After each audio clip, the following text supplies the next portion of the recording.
Sir ये बताइए कि राजनेता जो है हमारे शहीदों का अपमान करना कब बंद करेंगे। कांग्रेस का तो फिर से कसाब प्रेम जाग उठा है। देखिए महाराष्ट्र में कांग्रेस के एक नेता ने क्या कुछ कहा है हेमंत करकरे को लेकर। शर्मनाक। जिसको कहना चाहिए कि चुल्लू भर नाले के पानी में भी नहीं, सेप्टिक टैंक के पानी में डूब मरना चाहिए। और नेता कहाँ के, ये हाँ संबद्ध है किसी पार्टी से। मैं इनको नेता नहीं, मैं इनको निकृष्ट और मानवता के नाम पे कलंक कहता हूं। इन हजरत का नाम है विजय वडेत्तिवार। विजय वडेत्तिवार। और ये वहां के एक नेता बताए जाते हैं। अब नेता तो मैं नहीं कहूंगा, लेकिन अपनी राजनैतिक स्वार्थ सिद्धि के लिए और अपना उल्लू सीधा करने के लिए किस हद तक ये गिर जाएंगे। अब इन्होंने 26/11 को जो कांड हुआ था, जिसमें हमारे आईपीएस अफसर हेमंत करकरे शहीद हुए थे, जो टीवी फुटेजेस पे हम लोगों ने देखा था सीन, हमें आज भी वो याद है।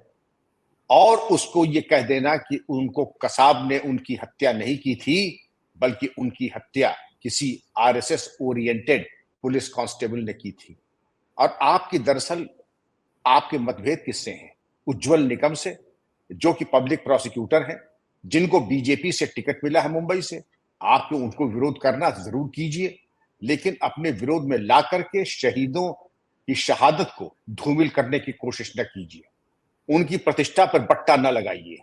आपने तो कुछ कर नहीं पाएंगे, लेकिन आपने दरअसल वास्तविक तौर पे अपने मुंह पे कालिक पोत ली, क्योंकि सारा देश देख रहा है कि अपनी स्वार्थ सिद्धि उल्लू सीधा करने के लिए आपने एक शहीद को भी कलंकित करने के लिए और एक ऐसा एक ट्विस्ट देने के लिए आपने ये कुंसित प्रयास किया, जो कि सब लोग समझ रहे हैं। ये केवल केवल उज्जवल निकम जी को एक उनकी छवि धूमिल करने के लिए कि उन्होंने सही तथ्यों को छुपाया, जो कि बिल्कुल गलत और बेबुनियाद है। सारा तथ्य देश जानता है, मैं भी जानता हूं, आप भी जानती हैं अंजू जी। और ये झुटलाया नहीं जा सकता है। और उसमें ये कह देना कि उसको एक आरएसएस के, इतने बड़े आप विद्वान हैं, तो एक शपथ पत्र जाकर के न्यायालय में दे आइए, तो ये नहीं जाएंगे। क्योंकि इनकी सारी जो बौद्धिक प्रतिभा और युद्ध कौशल है, वो गली में जाके भौंकने तक है। इससे ज्यादा इनकी औकात नहीं है, तो भौंक रहे हैं। तो मेरा तो परामर्श ये होगा कि मुझे भी बड़ा आघात लगा आपकी तरह सुन करके, लेकिन उज्जवल निकम जी सक्षम है इसके बारे में कार्रवाई करने को। मुझे उम्मीद है कि इनके विरुद्ध कार्रवाई होगी, और मेरा तो आह्वान होगा कि आईपीएस एसोसिएशन भी इसके बारे में कार्रवाई करे और इनके ऊपर प्राथमिकी दर्ज कराए। सर मुंबई का जो आतंकवादी हमला है, देश पर सबसे बड़ा आतंकवादी हमला था 2008 में। उस वक्त भी इसी कांग्रेस पार्टी ने क्लीन चिट दिया था पाकिस्तान को। एक बार फिर से क्लीन चिट दी जा रही है, वो भी चुनावी माहौल में। यानी कि तुष्टीकरण की राजनीति करने के लिए इस हद तक गिर गए हैं।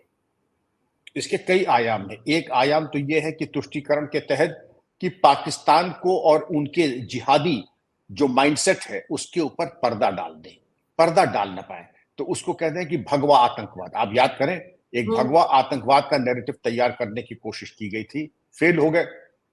अरे सच्चाई में बड़ी ताकत होती है। अब बात आती है कि वहां पर अब यहां पे तुष्टीकरण और उधर से पाकिस्तानी प्रेम,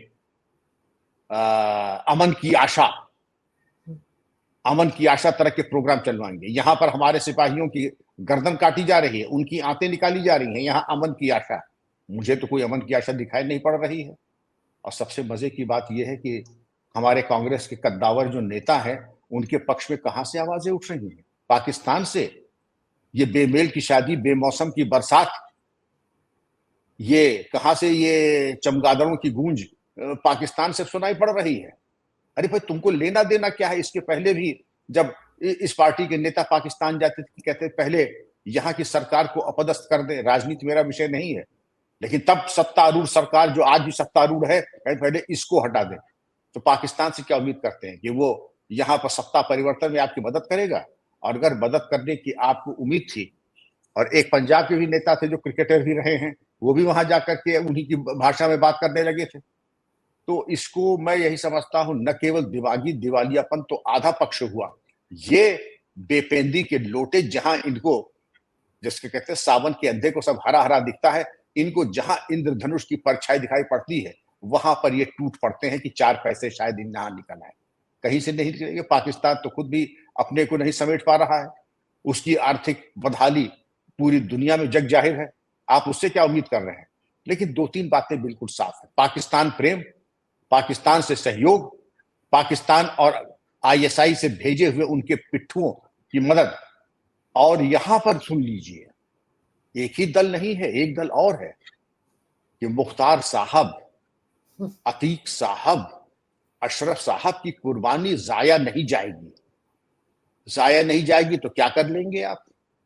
अगर उनकी कुर्बानी कहें आप या उनकी मौत अगर जाया नहीं जाएगी तो क्या फ्रिज में रख करके जाया कहते हैं? वेस्ट। तो वेस्ट नहीं जाएगी तो क्या ये कोई सब्जी है, दाल है या बिरयानी है कि फ्रिज में रख करके आप उसको प्रिजर्व कर लेंगे? इनकी कुर्बानी जाया नहीं जाएगी। तो ये जो तुष्टीकरण की पराकाष्ठा है कि हत्यारा हत्यारा नहीं दिखाई पड़ता है, वो मसीहा दिखाई पड़ता है। एक लुटेरा और डकैत आपको लुटेरा और डकैत अपराधी दिखाई नहीं पड़ता है, वो गरीबों का रॉबिन हुड दिखाई पड़ता है। और उसके मरसिए में कहां कहां से लोग पहुंचते हैं। हैदराबाद से पहुंच रहे हैं, लखनऊ से पहुंच रहे हैं। लेकिन भारत रत्न एपीजे अब्दुल कलाम के लिए 2 शब्द कहना में सबकी नानियां मर जाती हैं। मेरे कठोर शब्द हैं, लेकिन इन सब के मुंह में दही जम जाता है जी। सर, लेकिन भगवा आतंकवाद की आपने याद दिलाई, तो उस वक्त भी जब ये 26/11 आतंकवादी हमला हुआ था तो यही थ्योरी थी, आरएसएस का नाम जोड़ा गया था, बल्कि एक किताब लिख दी गई थी आनन फानन में। एक पत्रकार है उर्दू के, उन्होंने किताब लिख दी थी 26/11 आरएसएस की साजिश। उसका मैं नाम लेती हूँ, दिग्विजय सिंह, कांग्रेस के नेता हैं, बड़े बुजुर्ग नेता, उन्होंने उसका रिलीज किया था उस किताब को। और आपको याद होगा कैसे कलावा बांध कर सब आए थे। वो तो अगर महाराष्ट्र पुलिस के वो कांस्टेबल शहीद ओमले अगर नहीं होते तो आप सोचिए, ये तोहमत तो हिंदुओं पर लग गई थी कि वो सारे के सारे आतंकवादी हिंदू थे। आई कार्ड तक उनके पास जो मिले थे वो हिंदू नामों से थे, एड्रेस बेंगलोर का था, हाथ में कलावा बंधा हुआ था। सर, वो पूरा ताना बाना इसी बात का था कि इस पूरे घटनाक्रम और चरमपंथी और सबसे विभत्स आक्रमण का ठीकरा आरएसएस और हिंदुओं के ऊपर उनके मत्थे चढ़ा दिया जाए, ये ठीकरा उनके सर पे फोड़ दिया जाए। लेकिन वो होने वाला नहीं था। देश जागृत थे, ये समझते हैं क्या कि देश महामूर्ख है, आप जो चाहे पट्टी पढ़ा दे, देश पढ़ देगा? नहीं पढ़ेगा। बल्कि आप पूरी तरीके से बेनकाब हो गए, जनता ने आपको बिल्कुल किनारे पे खड़ा कर दिया। और अभी क्या है, आगे आगे देखिए होता क्या है आपके साथ।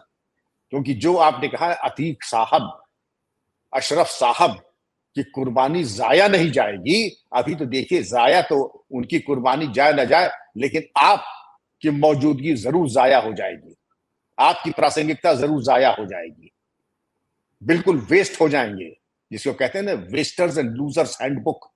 इस तरीके का तुष्टीकरण और इस तरीके की बेकरारी किसी को कहते हैं, जैसे कि पुलिस की भाषा में कहते हैं कि जा करके आपने आत्मसमर्पण कर दिया, लेट गए उनके चरणों में जा करके और उनके बूट पकड़ लिए और गाना शुरू कर दिया, त्वमेव माता च पिता त्वमेव। इतनी दयनीयता, इतनी ज्यादा आपकी बेकरारी है उनके आगे अपनी फर्मा बर्बादी दिखाने का। अरे लानत है आपकी राजनीति के ऊपर, लानत है आपके ऊपर। बेशर्मी की इंतहा और पराकाष्ठा।